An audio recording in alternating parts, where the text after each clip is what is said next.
여러분, 오늘 읽은 한 절 말씀에 보면 묵시라는 단어가 나오는데, 이거는 하존이라고 하는 히브리어 명사를 번역한 건데, 여기서는 묵시라고 되어 있지만 다른 데서는 계시라고도 번역했어요. 예를 들면 이사야 1장 1절에 유다 왕 우시야와 요담과 아하스와 히스기야 시대에 아모스의 아들 이사야가 유다와 예루살렘에 관하여 본 계시라, 이렇게 번역했어요. 또 다른 곳에서는 환상이라고도 번역했는데, 다니엘서 8장 1절에 보면 나 다니엘에게 처음에 나타난 환상 후 벨사살 왕 제3년에 다시 한 환상이 나타나니라 할 때 환상이라고 번역했어요. 그러니까 이 단어는요, 묵시, 계시, 환상 이런 건데, 이거는 평범한 일상이 아닙니다. 하나님의 숨겨진 세계로부터 엄청나고 특별한 게 어떤 사람에게 이렇게 확 임하여 오는 거거든요. 그러니까 조금 일반화시켜서 말하면 내가 기적을 경험한다던가, 말로 설명할 수 없는 엄청난 은혜를 받는다던가, 내 가슴이 불붙는 것 같이 성령 안에서 뜨거워지고 뭔가 변화가 일어나고 하나님의 세계에 눈이 열리는 이런 체험을 이야기하는 거예요. 여러분, 이런 걸 경험하고 나면 어떻게 될까요? 이런 걸 경험하고 나면 우리가 거룩해지는 걸 느낍니다. 하나님의 손이 내게 닿아 있구나. 내가 제멋대로 살면 안 되겠구나. 내가 정말 경건한 하나님의 사람이 돼야 되겠구나. 이런 결심을 하게 되니까 참 귀한 겁니다. 그런데 이런 게 전혀 없는 사람은 어떻게 되는 걸까요? 이런 게 전혀 없으면 이제 오늘 본문 앞부분 같이 되기가 쉬워요. 여러분, 오늘 앞부분에 보면 뭐라고 했나요? 묵시가 없으면 백성이 방자히 행하거니와, 여기 방자히 행하다, 이 파라라는 동사를 다른 성경에서는 뭐라고 번역했냐 하면은 제멋대로 날뛴다, 이렇게 번역한 데도 있고요, 무질서하다라고 번역한 성경도 있습니다. 그러니까 무질서하게 사는 거예요. 자기 욕망에 따라 마치 고삐 뿔린 망아지 같이 이리 뛰고 저리 뛰면서 하나님도 없고 그냥 욕망에 따라 사는 거, 이게 이렇게 사는 거예요. 자, 그럼 여러분, 우리 인생이 한 번밖에 살지 않는데 막 이리 뛰고 저리 뛰면서 무질서하게 그렇게 살다가 무너져서야 되겠습니까? 굳은 결심을 하고 허리띠를 동여매고 나는 하나님의 사람이야, 하나님의 뜻대로 살아야 돼. 어느 쪽이 좋은 겁니까? 그래서 우리는 하나님 앞에 기도하게 됩니다. 하나님, 저에게도 하나님의 은혜를 경험하게 해주세요. 놀라운 하나님의 세계를 저에게도 보여주십시오.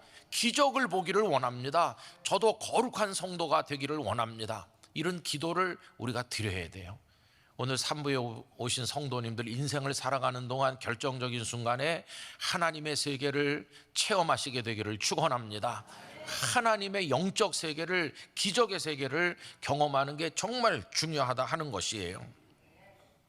그런데 이제 문제가 있는 거죠. 그 문제가 뭐냐 하면 좀 안타까운 건데, 내가 하나님의 은혜의 세계를 갈망한다고 모든 사람이 다 그걸 체험하게 되느냐 하는 게 문제예요. 그렇지 않거든요. 모두가 다 환상을 보고 모두가 다 기적을 보는 게 아니잖아요. 어떤 분은 평생 부모님 신앙 이어받아서 예배당에 다녀 예배하고 섬기는데도 단 한 번도 그런 특별한 경험을 못하고 다니는 이들이 태반이나 많이 계시거든요. 이런 분들은 오늘 같은 말씀을 읽으면 좀 마음이 불편하죠. 묵시가 없으면 방자히 행한다는데, 난 한 번도 환상도 본 적도 없고 주님의 음성을 들은 적도 없고 맹숭맹숭하고, 나 같은 사람이 이거 이렇게 믿어서 되겠어? 이런 생각을 하실 때도 있을 거예요. 근데 여러분, 저는 오늘 그런 분들이 계시다면 큰 위로를 받으시길 바랍니다. 여러분, 오늘 말씀 뒷부분을 같이 읽어보실까요? 율법을 지키는 자는 복이 있느니라. 아멘. 앞에서는 묵시가 나왔는데 여기선 율법이 나오죠. 율법이 뭡니까? 하나님께서 시내산에서 모세를 통해서 주신 말씀, 그게 율법인데 토라라고 하잖아요.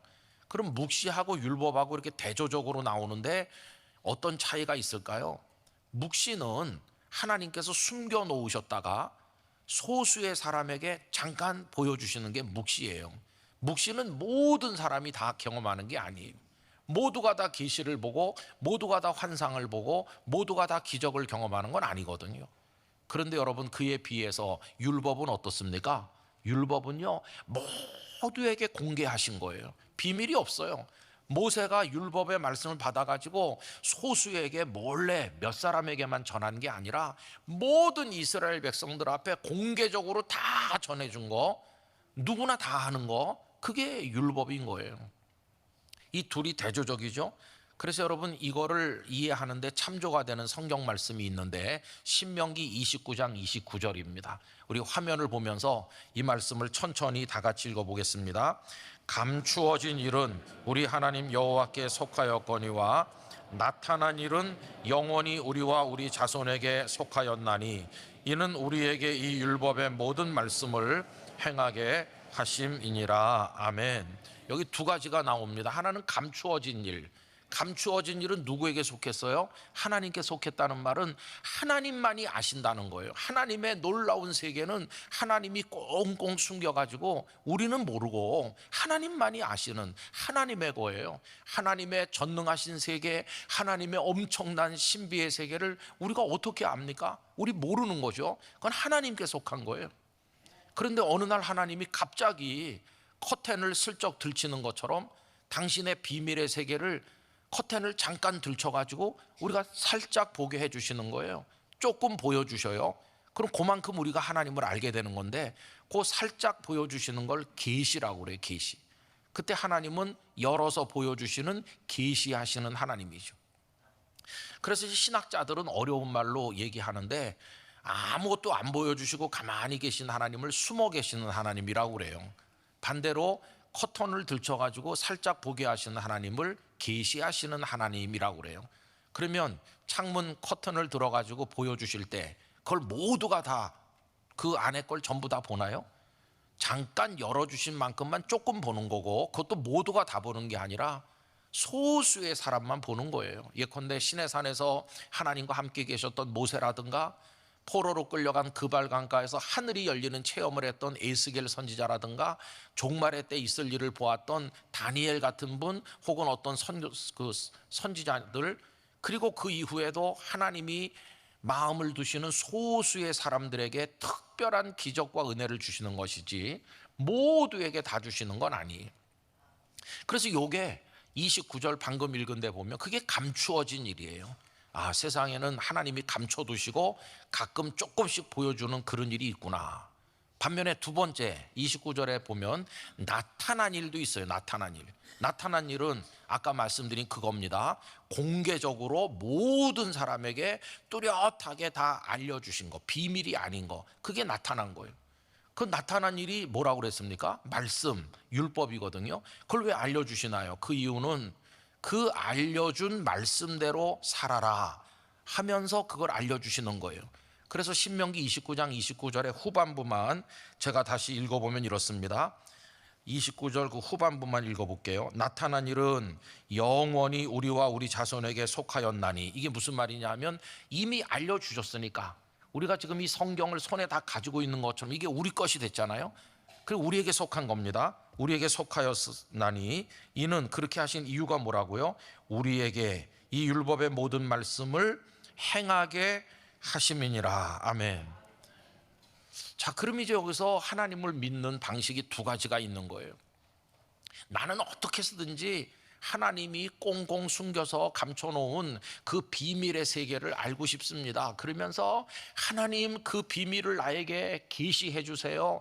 음성으로 좀 들려주세요. 그렇게 하는 사람이 있는 거고, 어떤 이는 벌써 하나님은 나에게 이 귀중한 생명의 말씀을 주셨으니 주신 거 내가 날마다 묵상하고 날마다 말씀에 따라 살기를 원합니다.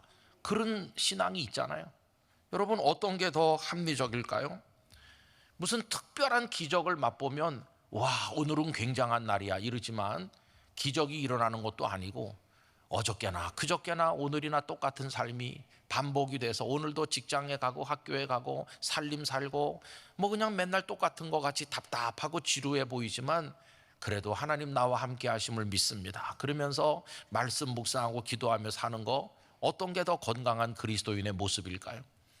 여러분, 성도에게 중요한 건요, 가끔 환상도 보고 기적도 경험하는 거 중요하지만 그보다 더 중요한 거는 매일매일의 반복되는 일상 속에서 하나님의 뜻을 따라 경건하게 살아가는 거, 그게 훨씬 더 중요하다고 하는 거예요. 그게 색깔이 없는 무채색의 답답한 매일매일인 것 같지만 때로는 유채색보다 더 찬란하다는 걸 절대로 잊어서는 안 될 것입니다. 여러분, 복음서를 잘 보세요. 우리 예수님이 어떻게 사셨나를 보셔야 되는데, 예수님이 기적을 많이 행하셨잖아요. 그러나 기적만 계속 행하신 게 아니에요. 그 기적과 기적 사이에 그 평범한 일상이 있었다는 걸 놓치면 안 되는 거죠. 예를 들어서 마가복음 6장에 보면 오병이어 떡 5개 물고기 2마리로 남자 장정만 쳐도 5천 명 이상을 먹이고 12광주리가 남은 사복음서에 다 기록된 유일한 이적이고 우리의 가슴을 흥분시키는 거잖아요. 제자들이 떡을 나눠주고 생선을 나눠주면서 어깨가 막 으쓱하고 마치 자기들의 능력으로 나눠주는 것처럼 착각할 만큼 그렇게 흥분되는 이적이에요. 그 이적이 행해져서 사람들이 다 먹고 광주리가 남고 이제 그렇게 됐는데, 그 다음이 우리가 주목해야 되는 거예요. 그 다음에 곧바로 주님이 무슨 이적을 또 행하셨나요? 아닙니다. 주님은 냉정한 일상으로 돌아가셨어요. 기적은 끝났다. 이제는 일상으로 들어가는 거예요. 그래서 제일 먼저 하신 게 뭐냐 하면은 흥분한 이 제자들을 평범한 일상으로 끌어내는 거였어요. 제자들이 마음이 붕 떠 있는데 그들에게 말씀하시기를 너희가 먼저 배를 타고 갈릴리 저쪽으로 건너가라. 제자들이 배를 타고 건너가잖아요. 무슨 일이 있었나요? 풍랑을 만났어요. 죽게 됐다고 아우성을 쳤어요. 그때 그들이 흥분이 가라앉는 거예요. 야, 아까 우리 저기서 떡 나눠주고 할 때 우리 능력으로 나눠주는 것처럼 착각했는데 그게 주님의 능력이었지. 우리는 어떤 존재냐? 이 풍랑 앞에서 어쩔 줄 몰라 비명 지르는 나약한 존재가 우리지. 이게 현실이야. 그러면서 흥분의 잠에서 깨가지고 냉정한 현실로 돌아온 거예요. 그렇게 하신 예수님은 당신께서는 그 다음에 뭘 하셨나? 여러분, 마가복음 6장 45절 46절을 제가 읽어드리겠습니다. 예수께서 즉시 제자들을 제초가사 자기가 무리를 보내는 동안에 배 타고 앞서 건너편 벳세다로 가게 하시고, 조금 아까 말씀드린 것처럼 배 타고 가다가 풍랑 만난 그겁니다. 참 중요한 건 그 다음 46절인데 다 같이 읽읍시다. 무리를 작별하신 후에 기도하러 산으로 가시니라. 아멘. 여러분, 기도하러 예수님은 산으로 가셨는데요, 기도하러 산으로 가시는 게 기적인가요? 기도하러 산비탈로 걸어서 올라가는 게 무슨 기적인가요? 아닙니다. 그건 기적이 아니에요. 기도하러 산에 가시는 게 무슨 엄청난 특별한 일이 일어난 건가요? 아닙니다. 그건 전에도 그렇게 하셨고 꾸준히 매일같이 예수님은 새벽에 가서 기도하시거나 저녁에 가서 기도하시거나 기도하러 가셨어요. 그건 기적도 아니고 환상도 아니고 그냥 평범한 반복되는 일상이에요. 예수님도 일상으로 돌아가셨다는 사실을 알 수가 있어요. 그래서 우리가 복음서를 보면은 기적과 기적이 계속 일어난 것처럼 보이지만 그 기적과 기적 사이에 평범한 매일매일이 있었다는 걸 잊으면 안 돼요. 예수님은 그들과 함께 이 마을 저 마을로 산책하시듯 돌아다니셨고 사람들을 만나서 이렇게 인사하시고 쓰다듬어 주시고, 그리고 때로는 음식을 드시고 기뻐하시고 주무시기도 하시고, 이게 일상이 있었던 거예요. 기적은 그 일상이 진행되다가 어떤 상황에 한 번씩 일어나는 거지 계속 그분이 전능하시다고 기적만 행하신 게 아니에요. 예수님의 메시아로서의 공적인 삶은 99%의 평범한 일상 더하기 1%의 기적이었다고 말하는 게 맞는 거죠. 근데 우리는 성경을 읽을 때 1%의 기적이 전부 다인 줄만 생각하는데 99%의 평범한 예수님의 모습, 주무시던 모습, 음식을 잡수시고 사람들과 거니시는 그 일상을 놓치면 안 되는 거예요. 그래서 여러분, 우리가 1%에만 집중하다 보면 우리 생각이 좀 이상해져요. 기적이 일어나는 날은 특별한 날이고 은혜의 날이고 기적이 안 일어나는 날은 답답하고 죽고 싶은 날이다. 이렇게 생각이 이상하게 되면 곤란한 거예요. 여러분, 아무 기적이 일어나지 않는 날도 하나님이 주신 날이라는 걸 믿어야 됩니다. 특별한 환상을 보지 못한 날도 하나님이 함께 하시는 날인 걸 알아야 되는 것이에요. 여러분, 우리가 어린 아이 때 쑥 성장해서 어른이 됐는데 뭘 먹고 어른 됐나요? 그냥 맨날 먹는 엄마 밥. 엄마 밥은 그냥 오늘 먹는 맛이나 내일 먹는 맛이나 똑같이 반복된 건데, 그 엄마 밥 먹고 우리가 커서 어른 된 거지, 1년에 한두 번 옆집 아주머니가 해주는 별식 먹고 큰 게 아니에요. 그건 그냥 어쩌다 먹는 거지. 안 먹어도 클 수 있는 건데, 엄마 밥이 나를 키운 것처럼 365일 똑같은 삶이 반복돼서 오늘도 출근하고 학교 가고 오늘도 살림 살고 오늘도 맨날 만나는 그 사람들 만나고 답답하다. 근데 그 삶이 우리의 인생을 만들어 간다는 사실을 알아야 되는 것입니다. 요새 그래서 부르는, 여러분들이 많이 부르는 찬양 중에 가사가 마음에 드는 거 있어요. 화려하지 않아도 정결하게 사는 삶. 화려하지 않아도 정결하게 사는 삶. 그게요, 유채색 빨주노초 파남보 인생은 아니지만 그냥 정결하게 사는 거예요. 말씀 따라서 하루하루 무채색 인생을, 무채색 신앙을 가지고. 근데 그 찬양 맨 끝에 뭐라고 끝나냐면 이것이 행복이라오 그러면서 끝나는 거예요. 그래서 여러분, 위로하고 싶습니다. 아유, 목사님 예수 믿은 지가 60년인데 환상도 한 번도 못 보고 기적도 못 보고 포기하지 마시기 바랍니다. 그래도 여러분이 하나님이 사랑하시는 분이세요. 요한복음 4장에 보면 어느 날 예수님께서 사마리아 사람들의 동네 중에 수가라는 마을에 가셔서 거기 오래된 야곱의 우물이 있는데 우물가에서 한 여성을 만났잖아요.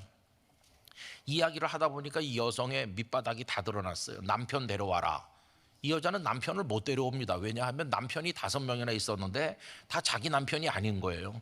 여러분, 자기 남편이 아닌 남자를 5명이나 겪고 사는 여자는 어떤 여자일까요? 아주 고결하고 훌륭한 여성일까요? 그 인생이 다 무너지고 밑바닥 인생이 된 거죠. 그런데 주석가들이 그 성경에 보면 이 여자가 그 우물가에 나온 시간이 6시, 우리식으로 말하면 낮 12시거든요. 다른 사람들은 다 해진 다음에 안 더울 때 나오는데 떼약볕이 막 내리쪼일 때 하필 이 여자는 왜 그때 나왔냐? 어떤 주석가들은 설명하기를 우물가는 사람들이 모이는 곳이고 그런 곳인데 사람 많은데 오면은 저 여자, 저 더러운 여자, 그런 소리 듣기 싫으니까 아무도 없는 시간에 몰래 물을 길어 가려고 낮 12시에 나왔을 거다. 그렇게 설명하는 분들이 많아요. 저녁 때 나오면 동네 아줌마들 다 나올 테니까.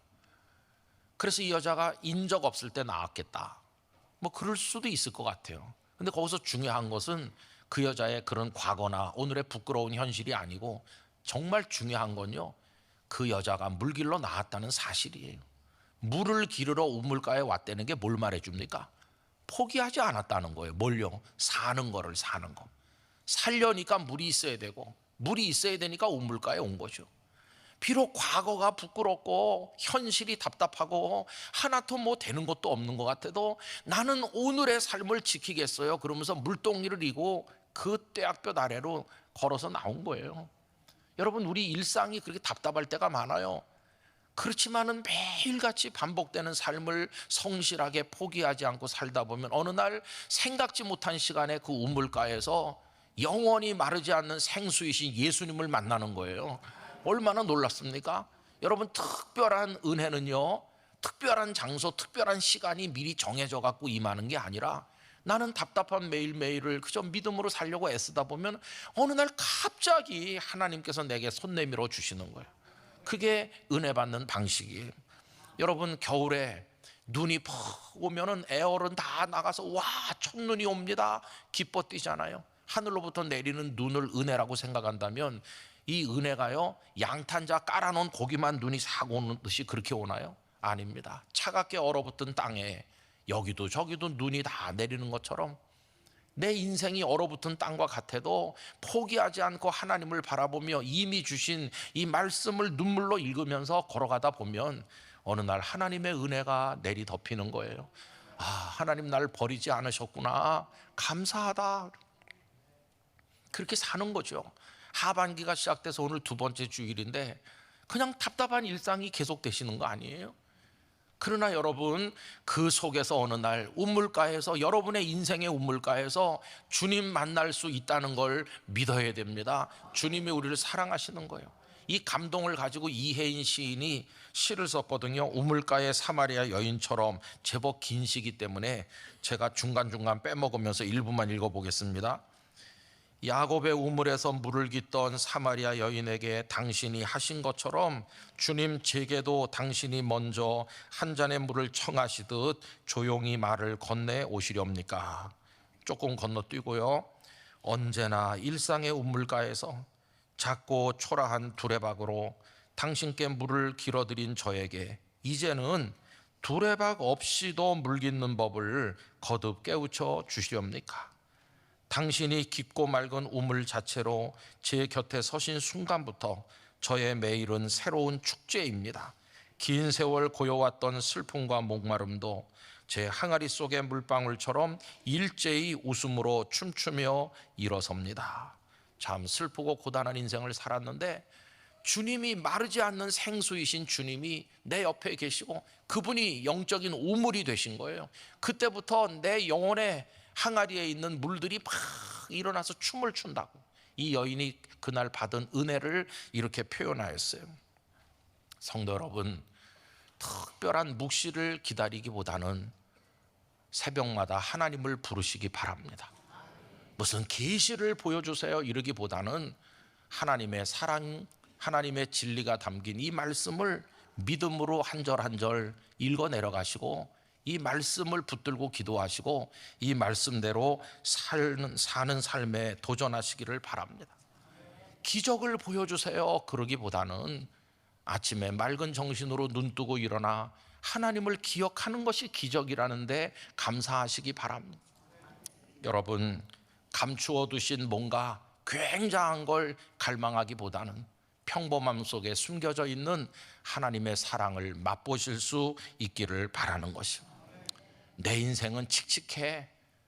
나는 유채색으로 빛나지 못해. 색깔이 없는 것 같아. 그래도 그 무채색이 하나님 앞에서 더 찬란할 수 있다는데 위로를 받으시기를 바라는 것입니다. 평범함 속에 특별한 게 담겨 있고 조용한 것 같지만 그 속에 거룩한 함성이 있고 하나님의 사랑의 속삭임이 숨겨져 있음을 깨닫고 매일매일을 그렇게 살아가시기를 바랍니다. 하반기뿐만 아니라 우리 인생의 마지막 날까지도 인생이 그렇게 고단하고 답답해도 하나님 나와 같이 계시는구나 생각하면서 날마다 믿음의 응답 속에 말씀대로 살아가시기를, 그래서 주님을 여러분의 우물가에서 만나시기를 간절히 축원합니다.